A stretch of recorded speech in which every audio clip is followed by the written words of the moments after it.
We interrupt your regularly scheduled programming to bring you some breaking news. There's been reports all over the area of something crazy going on, something big. People's homes, their minds even, are being taken over by something called, what is it they're calling it? They're calling it Bad Movie Debate. What up, nerds? It's me, Jacob Babb from Bad Movie Debate, here to do another review episode because I was finally able to go see Heart Eyes. I wanted to see it sooner, but, shit happens. No big deal. It is what it is.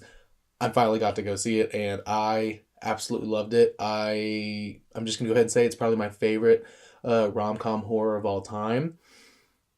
That might be because I don't know if there is any more of those out there, but if there is, I can't imagine they're as good as this one. As always, first and foremost, cinematography, editing, all that stuff, absolutely incredible. Directing was incredible. Josh Rubin, I absolutely love Josh Rubin. College humor stuff, Dropout stuff. Werewolves Within is an incredible movie. I think that's the name of that movie. I hope that's right. But loved that movie. He directed that one. This one is better, I have to say. It's more interesting, but that movie is also very, very good.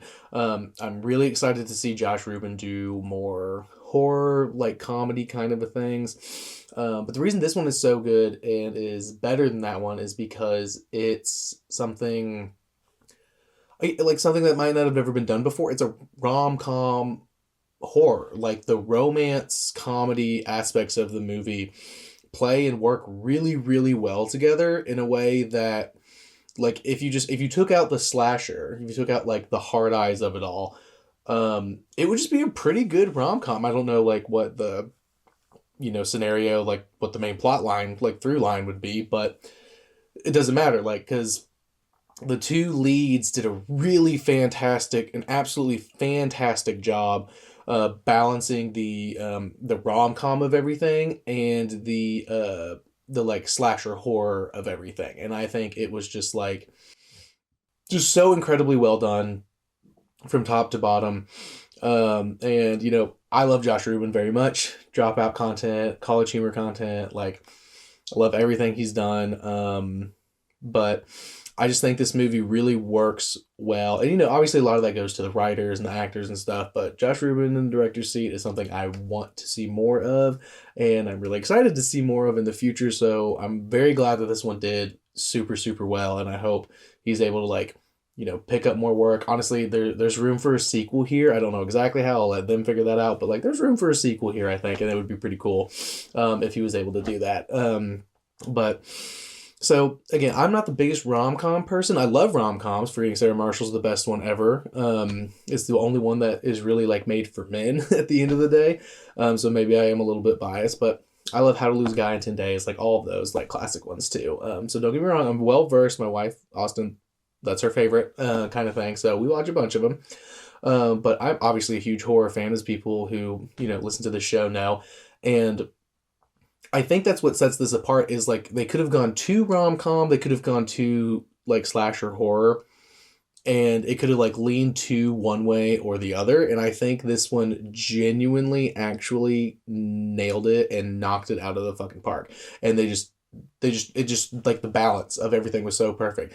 The little meet cute in the coffee shop is perfect rom-com thing, and, it actually reminded me, so this is an old College Humor bit, I think it's the 7-way meet cute. It kind of had that energy in there. And I can't remember if Josh Rubin is in that one. I know Allie Beardsley's in that one and Katie Maravich. Maybe Emily Axford and Brian Murphy. I'm not 100% sure, but this is way back College Humor stuff. But it's literally 7 people doing a 7-way meet cute, and it kind of had that energy there. So I don't know if that was a little homage to that, but if it was awesome. Either way, they absolutely nailed the meet cute thing and everything. And then the classic spoilers abound, of course. The classic she kind of embarrasses herself in front of the cute guy at the coffee shop. Turns out he's coming in because she works as at a jewelry place doing marketing, and she's getting yelled at by her boss because her campaign was pretty. It's funny, I don't want to ruin that because it's pretty funny. Yeah, this is a really bad idea considering the world they live in. And then of course he's the guy who, you know, is in town to like, who's a freelancer to like come like rectify that situation and everything. So like that's just classic rom-com setup and everything. But now cutting back to the very beginning of the movie, the opening scene of this movie is so fucking funny while introducing the just like how off the wall crazy slasher it's gonna get. Like it's bloody, it's gory, but like in a way that works for this kind of a movie. You know what I mean? Like I think it makes sense for it to do like as much gore as it did, because it wasn't like, it's not like it's tasteful as gore can be, but it's not like gratuitous. That's what I'm trying to say. It's not a gratuitous gore that's just like over the top for the sake of it, like kind of a thing. You know what I mean? So I think it's totally fine in that regard. But that opening scene with that fucking song playing, I don't want to ruin it because it's just so fucking funny. That is pure, like, I'm sure, like, you know, the writers and Josh Rubin, like, collab real hard on that, because that just has, like, the comedy that I would expect from Josh Rubin being the director of this movie, in a way that was just, like I was cackling in the theater. Thankfully, I was in there by myself, so I was able to, like, fully cackle and, like, comment, like, out loud and everything, so that was nice. It's not great that I was in there by myself, but again, I'm like a month behind on watching it, so and it's done very well, so good. I'm getting you some late I'm getting y'all this movie some late attention, late ticket sales. But I digress. The opening scene is incredible. And the perfect way where it balances, it sets the tone early for this is rom-com. And well, I guess it's more like comedy, like a horror comedy.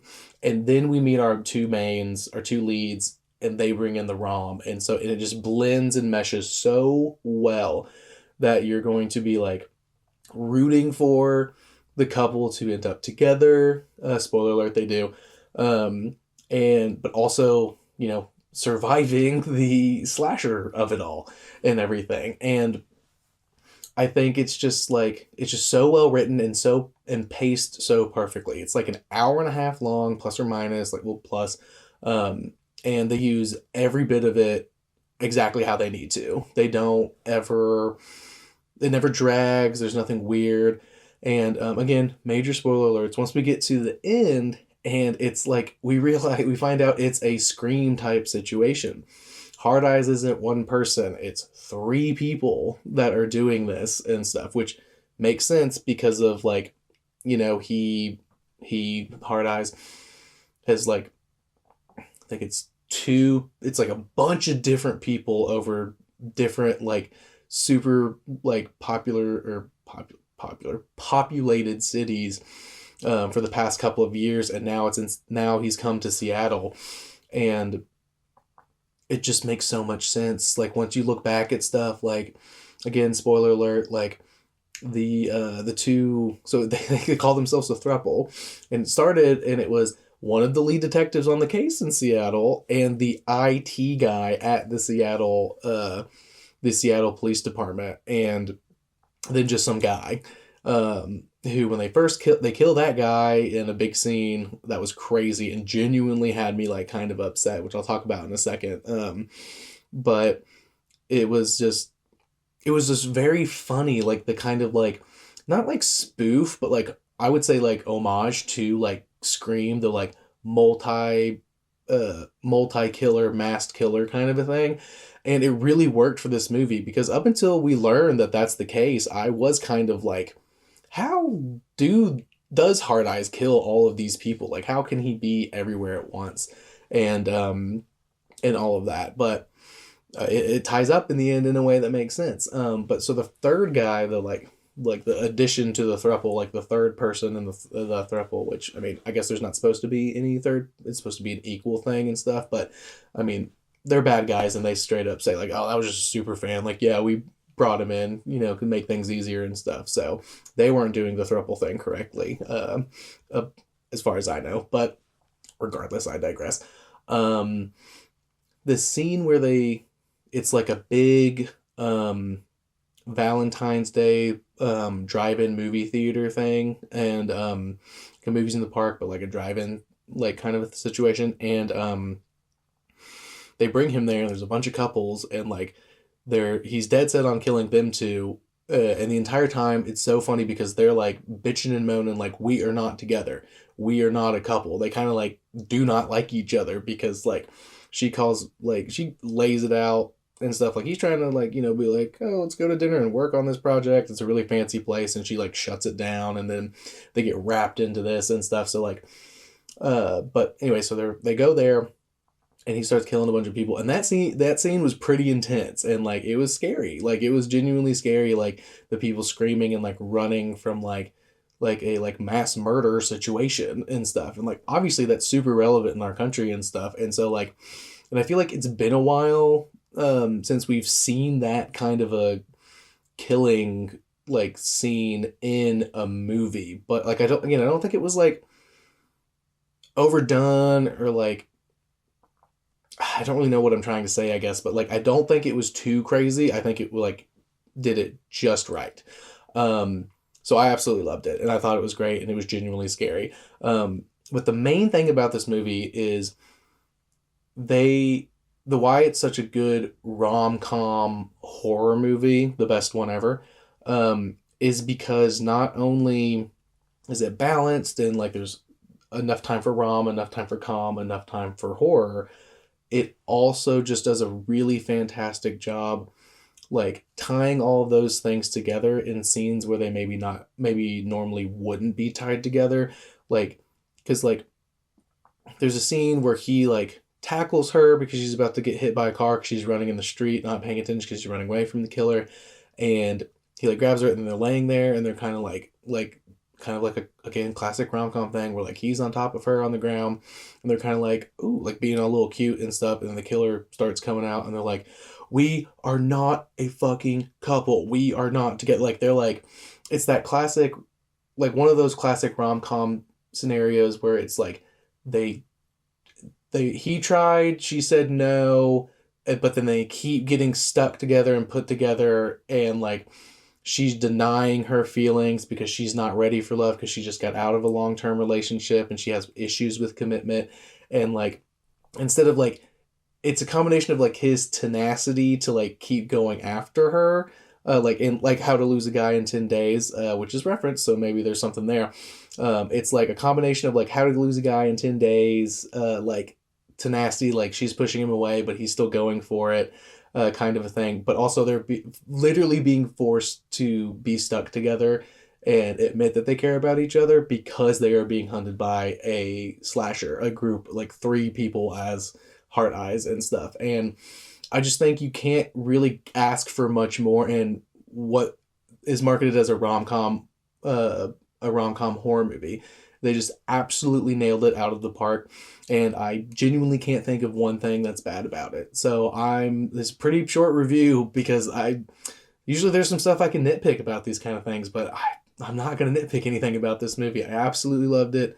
4.5 out of 5 stars. Like I don't think it's it's not perfect. There's some issues with it, I'm sure. Someone can let me know if they thought anything was didn't make sense one way or another, but I think all their loose ends they tied up perfectly fine, and they end up together, and she's the one that proposes to him after a year and stuff, and everything, and they ride off into the sunset, as it were, and the slashers, or the hard eyes killer, is taken down, and they all live happily ever after, and that's exactly what you want in a rom-com, and it works really well for a slasher movie, and you could make another one if you wanted, because you just get copycats. They like the third guy in the throuple, they're like, oh, he was just a super fan of us, and tracked, was able to figure out who we were, and like tracked us down and stuff, and like we just added him into it, so like you can do that again like so easily. I don't know.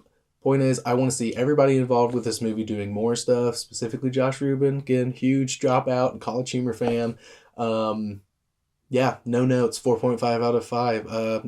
Follow on Instagram and TikTok, YouTube, Spotify, Apple Pod, anywhere you get your podcasts, as always. I mean, if you're listening, you know that. But follow on the social media stuff. I post stuff there.